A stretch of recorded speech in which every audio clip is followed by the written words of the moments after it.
কলিয়াবৰত পুনৰ বনৰীয়া হাতীৰ আতংকত হাহাকাৰ গাঁওবাসী। কলিয়াবৰৰ বালিটিকা গাঁৱত নিশা এটা বনৰীয়া হাতীয়ে উপদ্ৰৱ চলোৱাত হাহাকাৰ পৰিস্থিতিৰ সৃষ্টি হয়।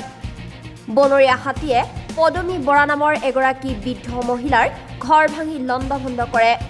কোনোমতে বনৰীয়া হাতীৰ পৰা ৰক্ষা পৰে পৰিয়ালটো।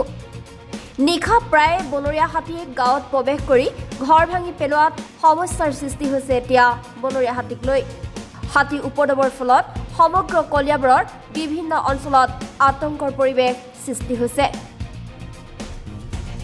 বৃহস্পতিবাৰে নিশা পদমী বৰা নামৰ মহিলাগৰাকী ঘৰ ভাঙি পেলোৱাৰ লগতে বৃহৎ ক্ষতিৰ সন্মুখীন হৈছে পৰিয়ালটো।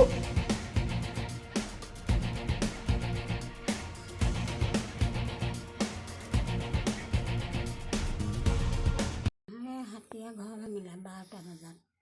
হেৰি কি বোলে, মই লাইট চাইট পৰা আগফালে দিওঁতেহে তেওঁ গৈছেগৈ, বেগ সহায় দিলে। কিমান সময়ত? 12টা বজাত। কেইটা হাতী আহিছিলে? এজন আহিছে। কিবা ক্ষয় ক্ষতি কৰিলে নেকি? ক্ষতি মানে বেৰ ঘৰ ভাঙিলে, বেৰ